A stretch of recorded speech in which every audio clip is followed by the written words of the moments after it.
오늘 증시 네. 호재와 악재 좀 구분을 한다면 뭐가 있을까요?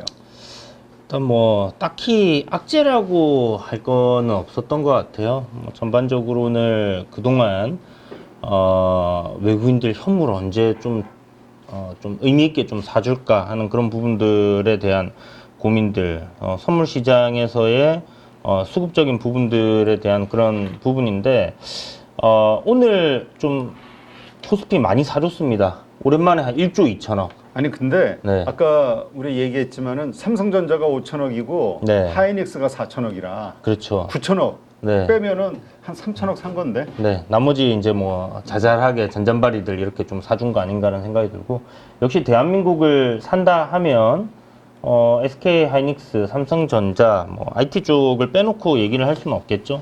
그래서 여기 일단 뭐 어찌됐든 그동안 계속 팔고 있었던 거 사주면 좋은 거 아닌가라는 생각이 들고요.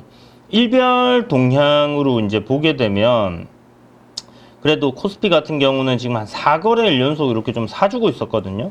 근데 그 규모 자체가 뭐 700억, 1000억, 지난 우리 광복절 전날 3,900억 정도 순매수가 들어와 주긴 했는데 오늘 한 뭐 1조 2천억 정도 이런 매수세가 들어와 줬고요.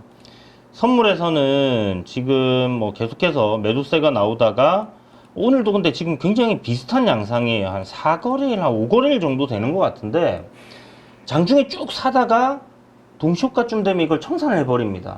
그래서 오늘도 장중에 보면 8천억까지 소매수하는 걸 봤던 것 같은데 이게 이제 장마치고 나니까 이게 한 2천억 정도, 2,800억 정도 이렇게 이제 마무리되는 그런 모습이고 여전히 그래도 조금은 개선된 부분들이 있다라는 부분에서 우리가 시장을 볼 때 수급적인 부분 약간 개선되고 있구나라는 거 판단할 수 있는 정도지 정말 드라마틱하게 지금 수급적으로 시장이 좋다라고 얘기하기는 조금 어려울 것 같아요. 그런 부분들이 계속해서 뭐 아쉬운 부분이지만 그래도 오늘 코스피 21선 위에 드디어 올라섰습니다. 그리고 뭐 대만 증시 한 2% 정도 상승, 니케이 3.6% 정도 나왔는데 뭐 국내 증시 한 2% 정도니까 오늘 또 한 1%대 1%가 안 되는 상승이었다. 그랬었으면 좀 짜증이 났을 텐데 그래도 뭐 어느 정도 뭐 좀 잘 따라가 준 거 아닐까라는 생각이 들고 지금 이렇게 놓고 보시면 기억나시죠, 대표님? 입에 거품 물면서 사야 될 때입니다. 라고 얘기를 드렸던 이게 참 아쉽게도 요날 그 장중에 제가 오후장이 아니었기 때문에 어쨌든 뭐 방송 보신 분들 계실 거예요. 다른 경제 방송에서도 막 단호하게 지금 안 사면 언제 살 거냐 이런 얘기 드렸었는데 그리고 그 다음날부터 해서 샀더라도 지금 이렇게 쭉 올라오긴 왔습니다. 이제 여기서 종목들이 사실 요 한 3일간을 놓고 보면 요날 저점 대비해서 요날 저점이죠. 대비해서 거의 20% 이상씩 올라온 종목들이 꽤나 많았거든요. 그러니까 이제 그런 것들을 거기서 이제 추격 매수로 사기는 조금 쉽지 않았을 것 같다라는 부분인데 어쨌든 지금도 뭐 시장의 어떤 불확실성이 여전히 있다 생각되고 현금 비중을 계속해서 보유를 하고 계신 그런 전략 자체가 뭐 틀렸다거나 나쁘다거나 그렇게 볼 필요는 전혀 없는 것 같아요. 그래서 단기적인 이제 이 단기 이평선이 이렇게 그 수렴을 해서 또 정배열로 가고 어떤 투자 심리가 좀 더 완연하게 개선이 되는 그런 시점들은 분명히 또 올 거고요. 그런 관점에서 또 종목들 역시 좀 더 편안하게 매수할 수 있는 그런 시점들은 또 올 거예요. 물론 이제 급락이 나왔다 이런 공포에 이제 우리가 그 역사적인 어떤 급락이 나오는 그런 시점에 샀으면 좋았겠지만 그거는 진짜 뭐 사실 맞아본 사람들이 할 수 있는 꺼낼 수 있는 카드지 않습니까? 그렇지. 예, 그래서 그게 이제 일반인들에게는 쉽지 않았을 텐데 어쨌든 뭐 그런 부분들의 그 이후에 보시면 이제 계속 점진적으로 이렇게 계단식의 상승을 해오고 있고 앞에 그 급락이 나왔던 갭은 일단 다 메워냈어요. 그리고 앞에 요 갭이 이제 하나가 남아 있는 상황인데 뭐 요런 구간까지 무난하게 일단은 뭐 저항 자리이기 때문에 한번 올라오는 그림은 이어질 가능성이 높지 않겠나.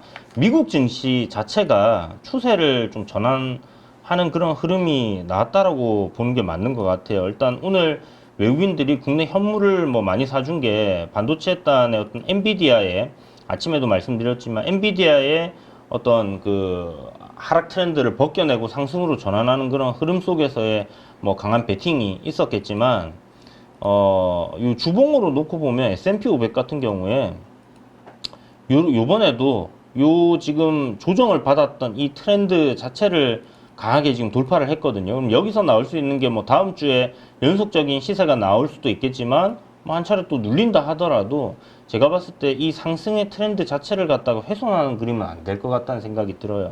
그렇다면 뭐 지금 베팅 들어온 외국인들 뭐 당연히 들어올 수밖에 없는 그런 환경이지 않나라는 생각이 들고 뭐 일봉상에서 20선 위로 이렇게 다 올라와 있죠. 우리나라보다 조금 더 강합니다. 강한 흐름이고 우리는 하루 이제 공휴일이 있었기 때문에 뭐 그 차이가 조금 있지 않나라고 생각을 해보면 좋을 것 같고 엔비디아가 눌림이 나온다라면 20선을 뭐 훼손하지 않는 선에서 다시 이렇게 또 돌리는 그림이 나올 거니까 그때 엔비디아를 매수해야 되겠다라고 노리셨던 분들은 분할 매수 관점 접근이 여전히 유효하다라는 생각이 들고 삼성전자와 SK하이닉스 근데 삼성전자는 이게 진짜 무슨 이거 다들 삼성전자 보신 분들은 그거 기다리고 계실 거 아니에요. 다 콜 테스트. 제 콜테스트 근데 나와도 이제 하도 진을 빼가지고 그러니까요. 그리고 이제 됐을 거야라는 그 기대감들이 네. 어느 정도 이렇게 깔려 있어서 이미 반영이 된 것 같기도 그래서 하고. 제가 이제 걱정인 게 이러다가 콜 테스트 됐다면 세론 또 그러니까 세론이 될 수도 있을 것 같은. 그래서 이제 지금 찝찝하게 뭔가 이게 기대감은 분명히 있는데 찝찝함이 또 이렇게 또 남아가는 그런 상황이 되는 것 같고 뭐 이거는 뭐 뚜껑 또 그때 가서 열어봐야 되겠지만 아무튼 뭐 계륵 같은 약간 그런 상태인 것 같습니다. SK 하이닉스가 오늘 또 보시는 것처럼 이렇게 이제 또 잘 올라왔고요. 이게 이제 아침에 갭 떠가지고 이 저항자리 갭 저항자리 위에서 출발을 해가지고 아침에 살짝 눌림 주고 이게 이제 15분 봉이니까요. 아침에 살짝 눌림 주고 그 이후로 그냥 돌아오지 않는 그냥 우상향 흐름을 계속 보여줬어요. 그래서 오늘 좀 대형주 단에서 이렇게 괜찮은 흐름을 보여줬던 섹터들 뭐 사실 제약바이오도 나빴냐 하면 제약바이오도 나쁘지 않았습니다. 그 뭐 유한양행이라든지 그리고 보면 그동안에 조금 지지부진했던 알테오젠 이런 것들도 시세 탄력이 뭐 대단히 좋지는 않았지만 그래도 뭐 시총이 무거운 종목들에 비해서는 한 3%, 2.9% 상승 뭐 이런 것들 정도면 전반적인 어떤 섹터 자체 수급이 골고루 다 퍼져서 올라갔다는 생각이 들고요. 그러다 보니까 일단 뭐 약간 테마적인 성격에서는 선택과 집중들이 좀 되었던 것 같아요. 정말 큰 돈이 쏠렸던 테마라고 하면 아침에 우리 뭐 기사가 이제 또 쉬는 동안에 돌았던 그 원숭이 두창 요거 관련된 어떤 공포감이 좀 있었거든요. 그래서 이게 악재냐 호재냐 그 종목의 주가만 놓고 보면 호재긴 하거든요.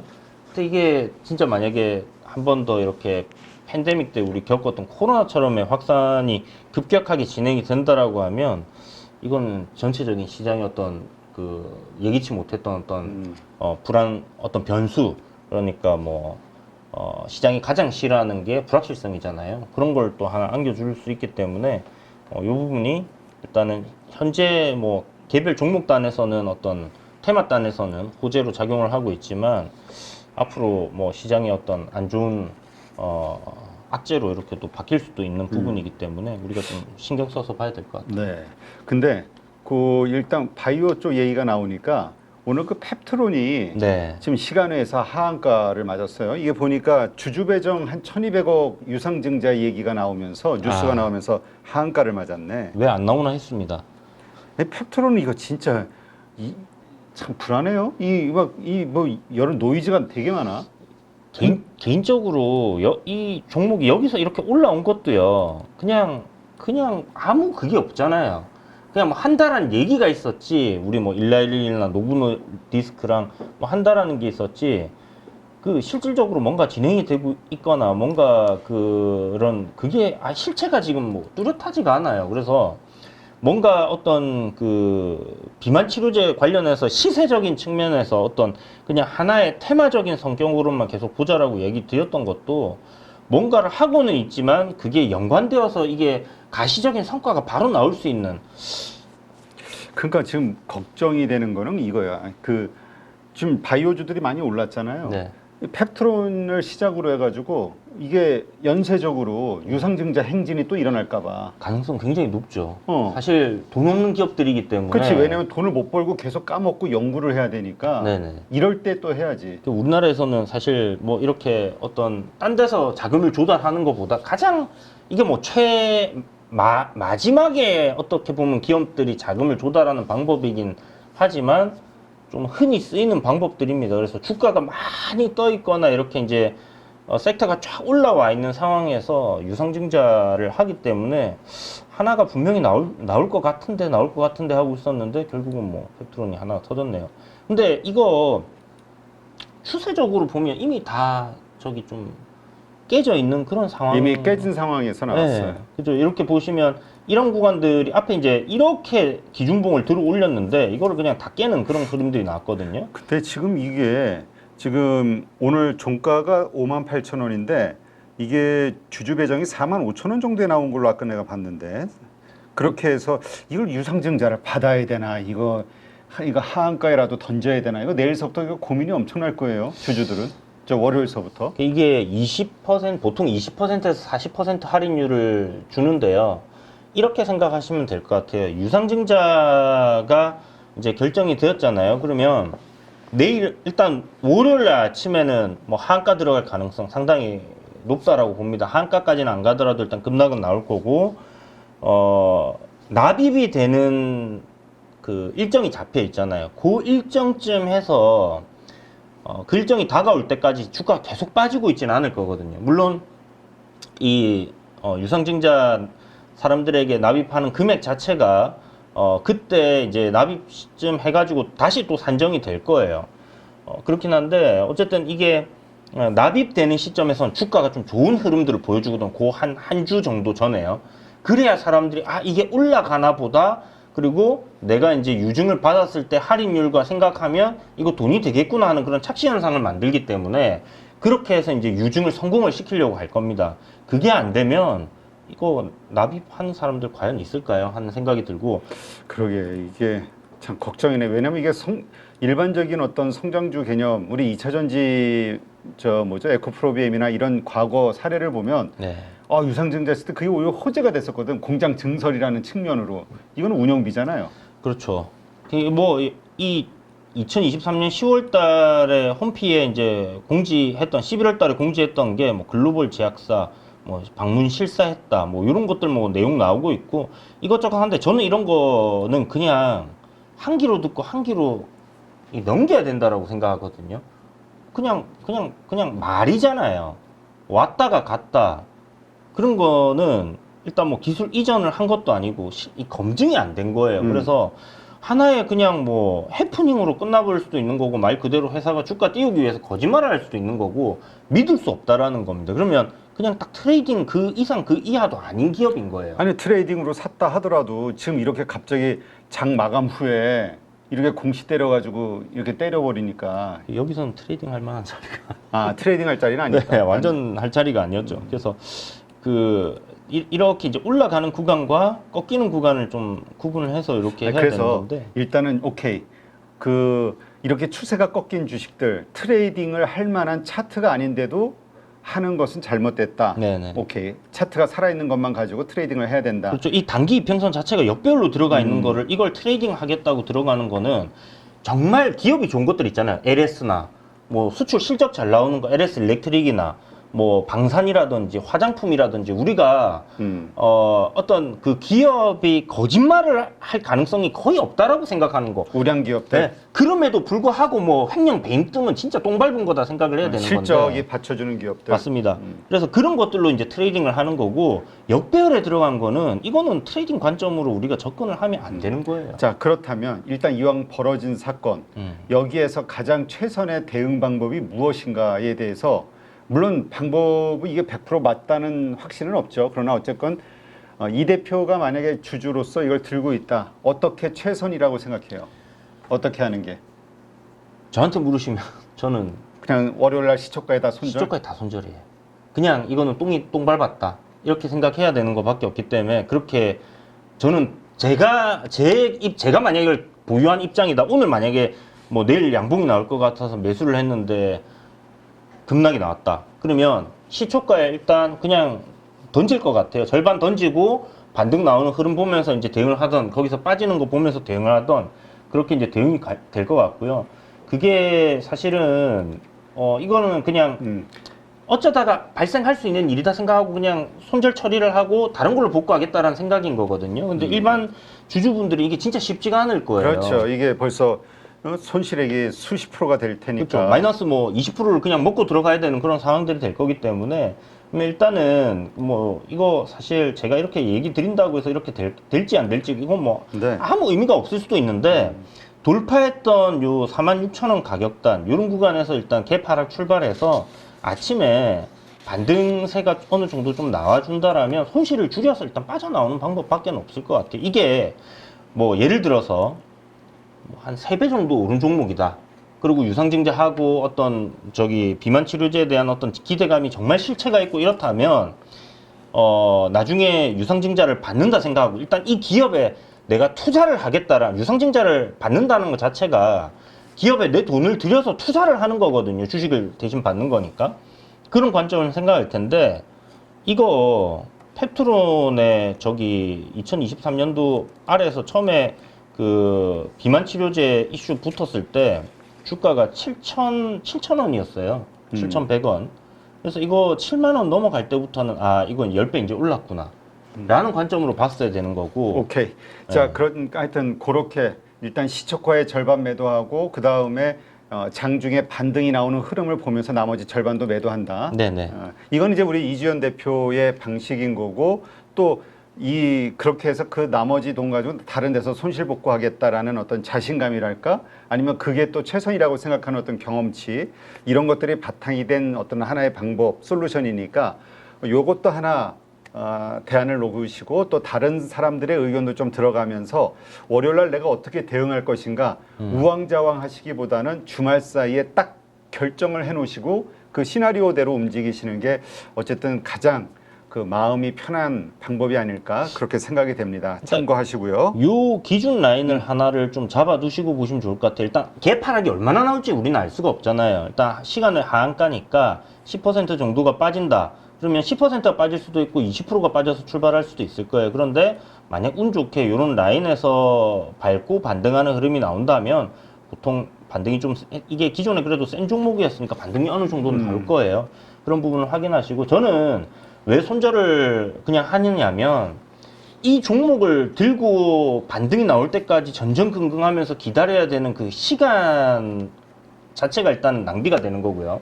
그 다음에 심리를 굉장히 갉아먹어요, 계속. 네. 그래서 일단 트레이딩하는 입장에서 이 종목 때문에 다른 매매가 다 같이 계속 꼬여버릴 수 있는 그런 부분을 방지하기 위해서 그냥 쳐내는 거다 이렇게 생각하시고 아까도 말씀드렸지만 납입할 때쯤 되면 주가를 부양시킬 거예요.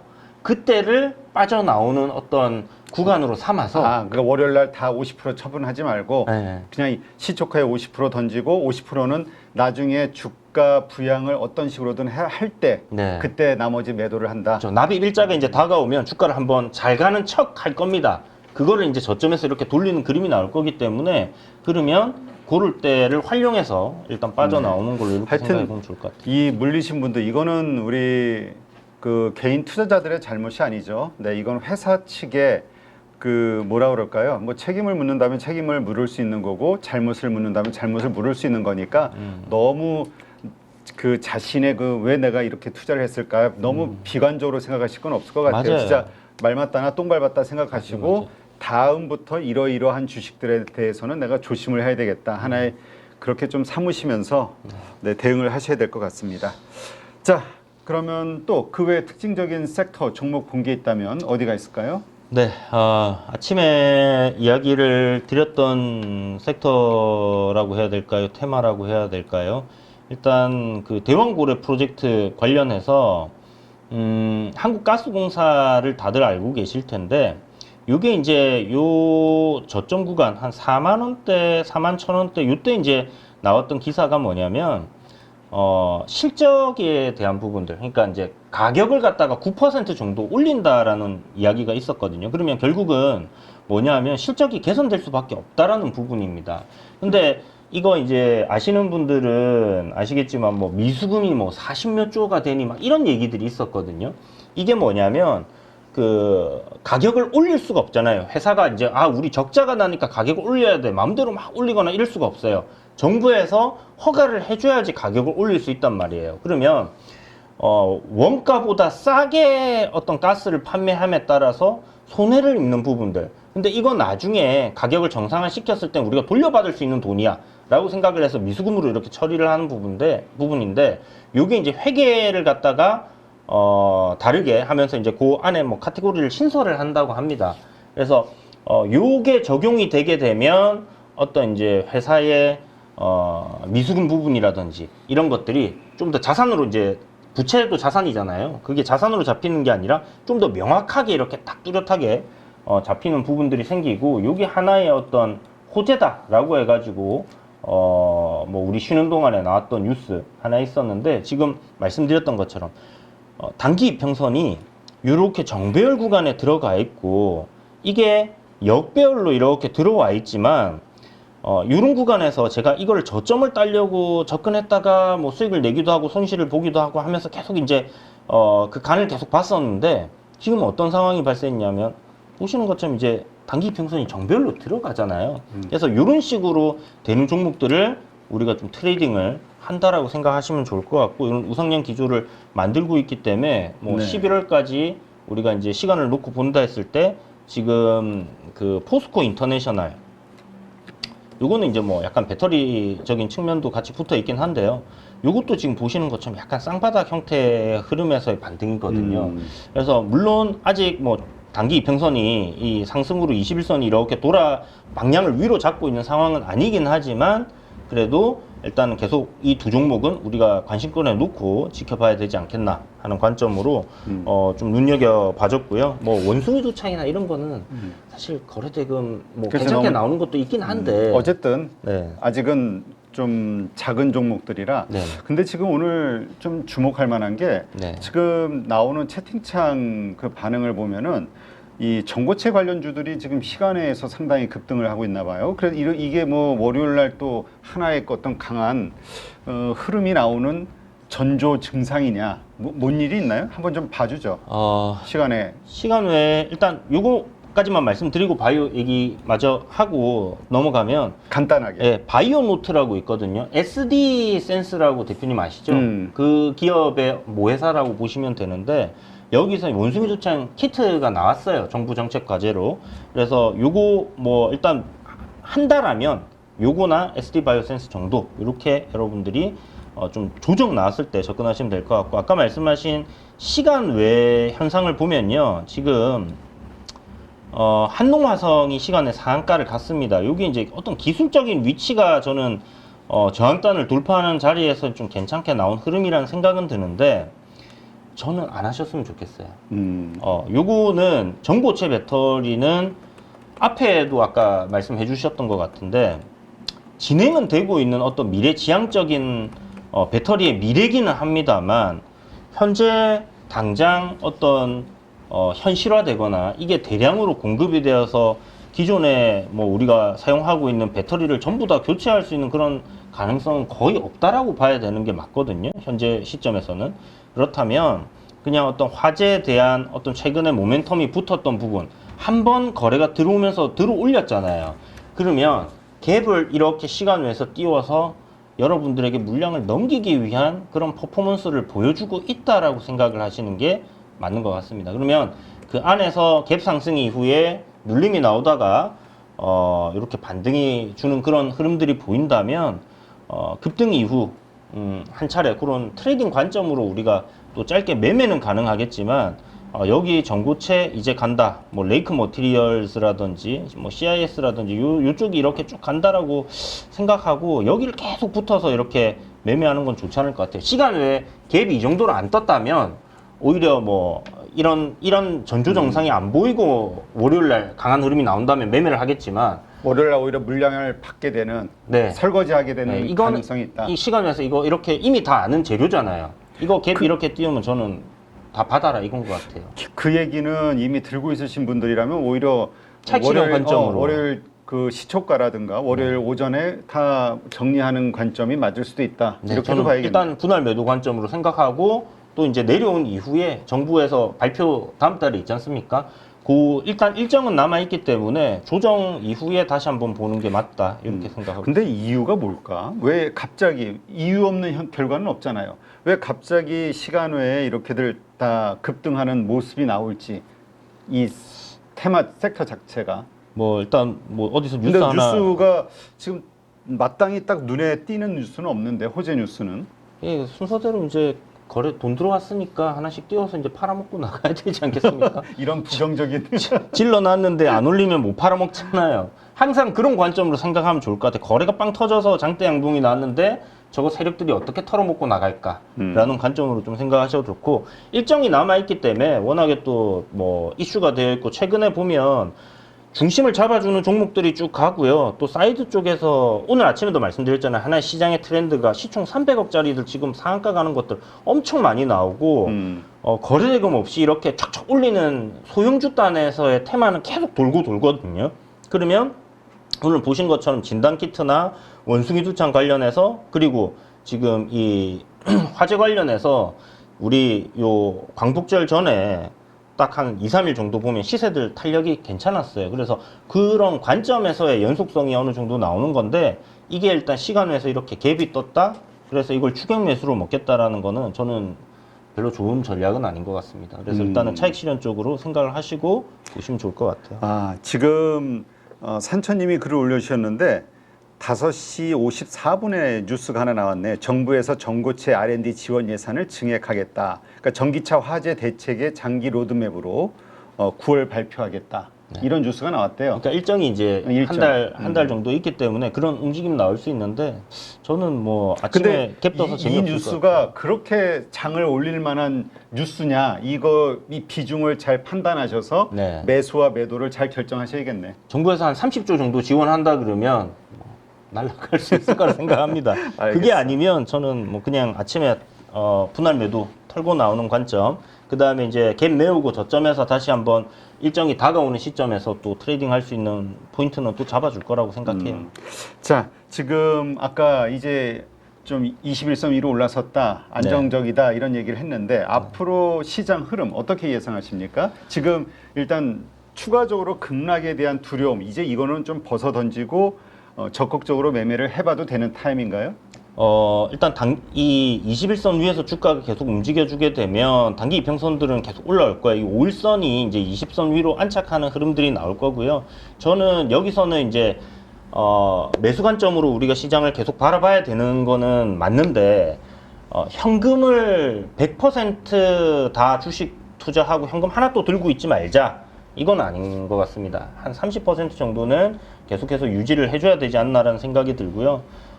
그런 관점으로 일단 시장이 뭐 한 2,800포인트 정도 요 구간을 일단 넘어서야 기술적으로는 단기 하락 트렌드로 이렇게 지금 뭐 비추세 구간에서 상승 추세로 전환이 된다라고 볼 수 있는 부분이기 때문에 그때까지는 뭐 저점 매수로 우리가 뭐 노려보는 종목들은 노려볼 수 있겠지만 일단 현금을 100% 다 소진을 한다? 그건 아닌 것 같아요. 지금부터 연말까지는 그냥 한 30%는 계속 가져가는 게 전략에 좋지 않겠나 싶습니다. 자, 다음 주 월요일 우리 체크 포인트 어떤 것을 봐야 될까요? 일단 뭐 또 여론조사 나올 겁니다. 해리스, 트럼프. 해리스 네. 주말 사이에. 네. 근데 지금 해리스가 이제 요렇게 역전이 된 상황이잖아요. 그리고 해리스 관련주들을 오늘 살펴보면 얘네들은 이 조정 이후에 반등도 굉장히 강했고 아직 죽지 않았어요. 뭐 우리바이오 같은 게 대표적인 게 될 것 같고요. 신고가 흐름을 갱신을 하고 있거나 뭐 이런 부분들로 우리가 계속 눈여겨봐야 되는데 CDMO 관련해서 뭐 바이넥스라든지 이런 것들도 시간에 조금 괜찮은 흐름이 나왔거든요. 신고가 들어가는 위치고 이런 것들 일단 우선적으로 보고 제약바이오 섹터 계속해서 일단은 봐야 될 것 같아요. 그리고 IT 쪽은 뭐 저는 오늘 밤에 엔비디아가 사실 어떻게 될지 굉장히 궁금한데 워낙에 시간 외에서 이제 이 변동폭이 컸기 때문에 그래서 그게 올려준다라고 하면 뭐 IT 올라갈 것 같은데 지금 SK 하이닉스, 삼성전자 대표님 사라고 하시면 사실 수 있겠습니까? 아니 뭐 살 수도 있지만 살 수도 있지만 그렇죠. 별로 그렇게 그 지금 밑에서 매력적인 구간 어차피 사야 된다면 네. 더 사고 싶은 종목이 따로 있는데. 네, 그렇죠. 이제 일단 조정 나오는 거 저는 기다려 볼 것 같아요. 퀄테스트 만약에 통과했다 하고 네. 세론처럼 쫙 밀린다. 그때 마지막 기회로 생각하고 삼성전자는 담아 보지 않겠나. 그리고 SK 하이닉스도 분명히 내릴 거예요. 왜냐하면 경쟁자가 생긴 거니까 그때가 기회가 될 거다 이렇게 보고 있습니다. 네, 알겠습니다.